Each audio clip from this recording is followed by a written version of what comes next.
Hi guys, Maikeru here. This is the Quest for Survival Hardcore Ironman series and we're on episode 19. In this episode I get my first 99 and I'm closing in on Prif getting tons of different requirements. There's also loads of action-packed things that happen in this video, including a very bad situation for my Hardcore Ironman. Anyway, let's get into this video.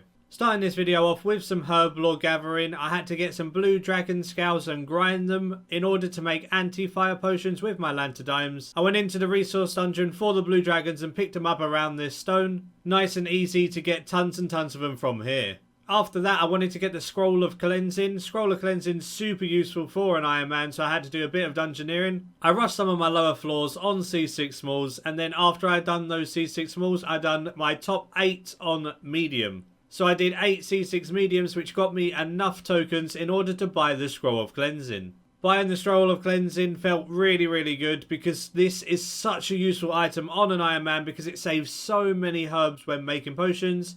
And then on top of that it saves secondary ingredients as well, which can be really annoying to farm. Yeah, my first ever prog of the Scroll of Cleansing feels good. That's a free Avanto. 2 free Avantos. Oh, thank you, game. Another useful thing you can do in order to get more herbs is make divine locations. If you make the divine farming patch, it requires 5 cadentines and some brilliant energy.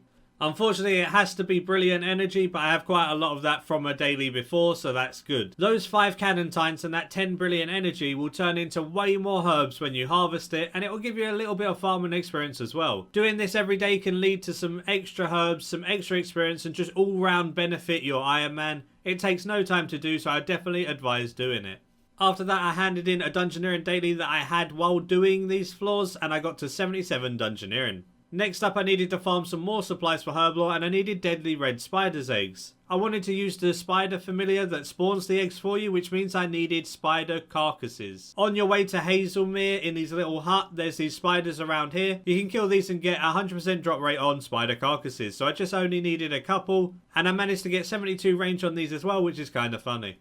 Now that I had the spider carcasses, I could make the spider pouches that I needed and use half of those pouches in order to make scrolls. So now it was just time to spawn loads of deadly red spider's eggs, pick them all up, and then carry on with my herblore gains.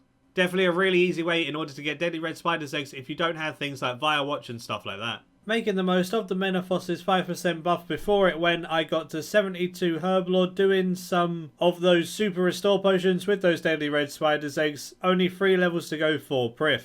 I had tons and tons of points in Runespan that I will not be spending because I won't be getting the biggest pouch or anything like that because I won't be doing the Abyss to do rune crafting. Being a hardcore Ironman, wearing a demonic skull is pretty damn risky. So because I already have the outfit and stuff like that, I just bought loads of unstable essence in order to get me as close to 99 as possible. I also bought a couple of blood altar teleport tabs. It got a Mauritania task out the way for me and it got me to the blood altar easily.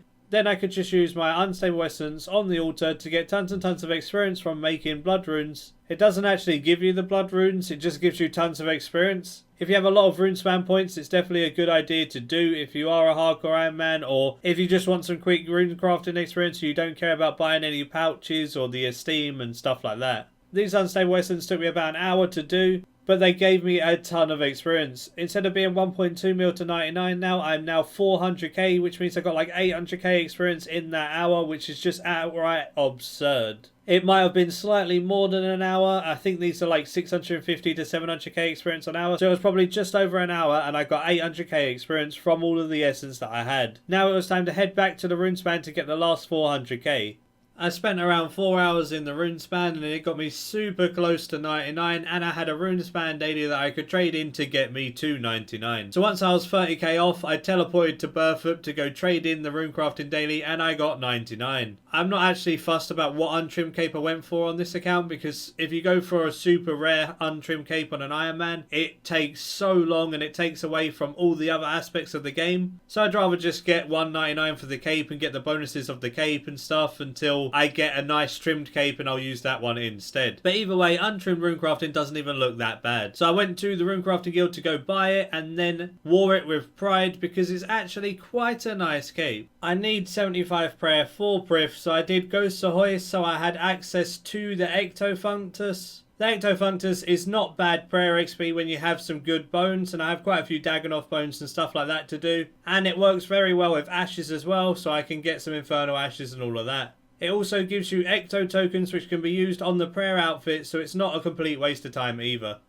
Now it was time to actually do the Ectofunctus, which means I could use my Ectofowl to teleport there, go down the trapdoor, run around and get buckets of slime. Obviously you need a bucket of slime, one of the ashes or crushed bones in order to get the experience from the Ectofunctus. This meant I needed to do quite a few trips of the buckets of slime. I used my Daemonheim teleport with my ring in order to get to a bank easily and quickly. Then it was just Ectofowl back there, go get another 27 buckets of slime and repeat the process. Then I had to do the same process but with my bones. I had tons of Dagonoth bones that I crushed up. Dagonoth bones are a really nice experience, so they're worth crushing. I also had some infernal ashes from Krill, which is worth using as well.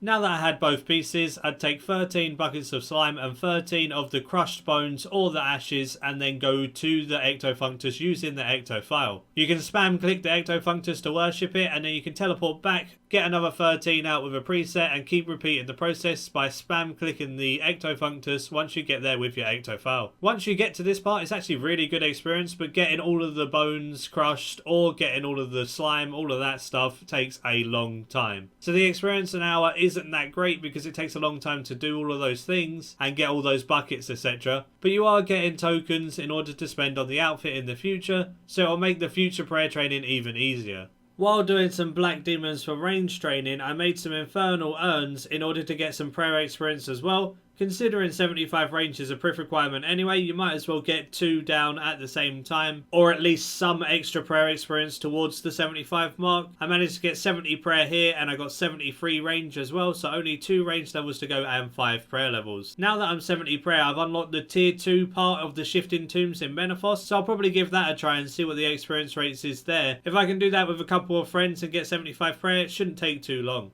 Always check your dailies when you log in, because dailies like the construction one are absolutely insane on an Ironman because it saves you so many planks in the long run with the extra experience it provides you at the end. It might not be the fastest experience an hour, but it's definitely really worth doing.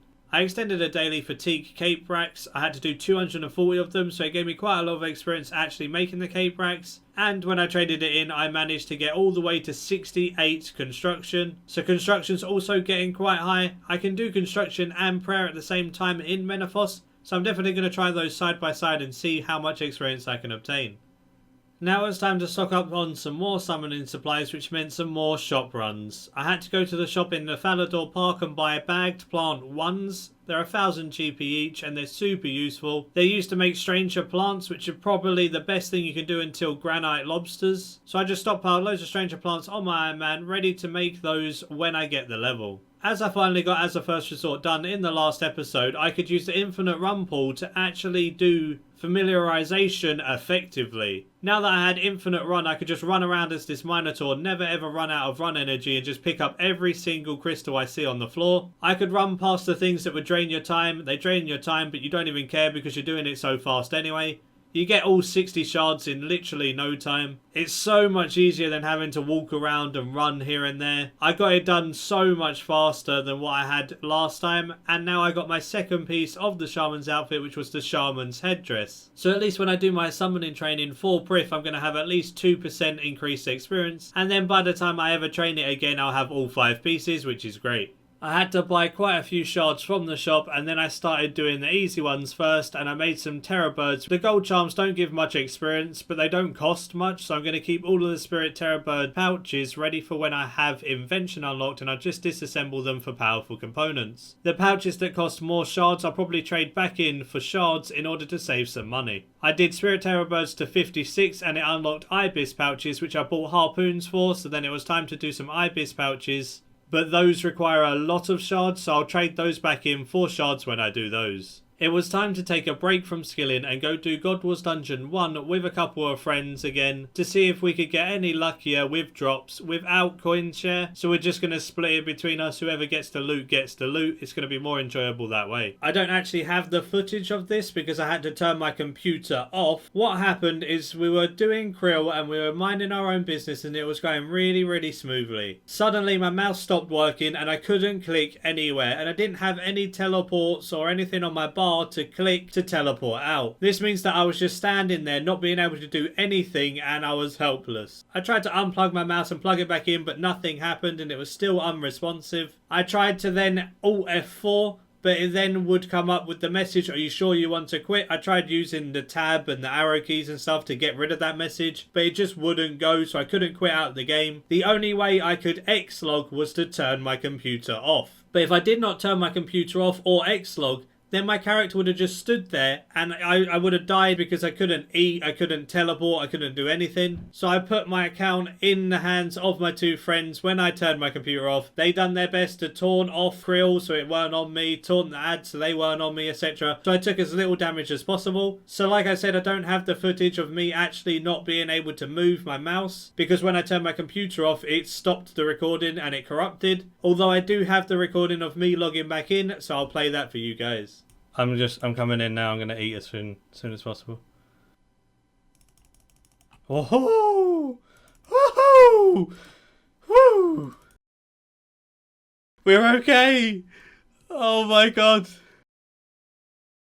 I'm not poisoned. My sign procced. I was on 200 HP. So yeah, my friends managed to save me with 200 HP left. They said they didn't know whether I was alive or dead, and if I was alive I could have been poisoned when I logged in because I had tiny amount of HP when I vanished. They said they didn't see any bones so they thought I was alive, but I could die to poison when I logged in, so I just had to spam eat and hope for the best, but all good. The account survived somehow. So I guess I've just got to thank the two people I was with for saving my life. The sign of life done its job and it saved my hardcore Ironman's life. I only have one extra life at the moment as well, so that would have been so annoying to lose, especially to sign so stupid. I made myself 3 more signs of life just in case something like this ever happens in the future again. Hopefully it doesn't, but you can never be too safe.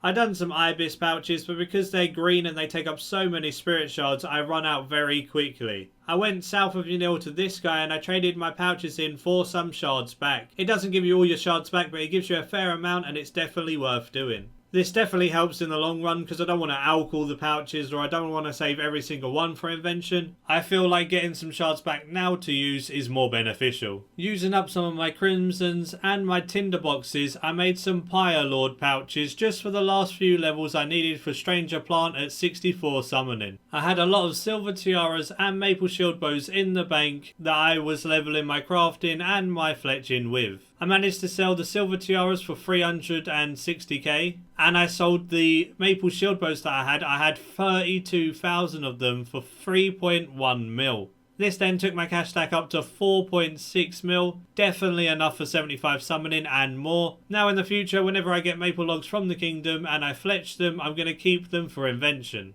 I had gained a fair few spirit rubies from Slayer, so it was time to use them on my crimson charms to get as many crimson charms as possible when I'm making my stranger plants. I managed to get 69 summoning before I ran out of crimson charms with stranger plants. This means I only need 6 levels in order to get 75 summoning, and I still have so many golds and I have all my blues yet to do. Should be able to get 75 summoning in the next episode pretty easily. Taking a quick look at my stats before we end this video just to see what I need for Prif now. I'm super close. Prif should be unlocked in the next episode. I need 5 prayer levels, 7 construction levels, 2 range levels, 3 herblore levels and 6 summoning levels. Like I said, I'm probably going to do the prayer and the construction by doing shifting tombs and that should be pretty fast. 75 range will be nice and easy. 75 summoning shouldn't take too long with the blues that I have and doing some golds and stuff like that. Even if I have to kill a couple more creatures to get 75, that's fine. The only one that may take a little while is the 75 Herblore because that is really annoying to train, but I'm sure I'll be able to get 75 Herblore at around the same time as the others. And that's it for this video. Do give it a like if you did enjoy, subscribe if you're new for future content like this and tons of guides, all linking into Runescape free. My Twitter link will be in the description and my Discord link will be in the description. You can click either of those if you're interested, and until next time,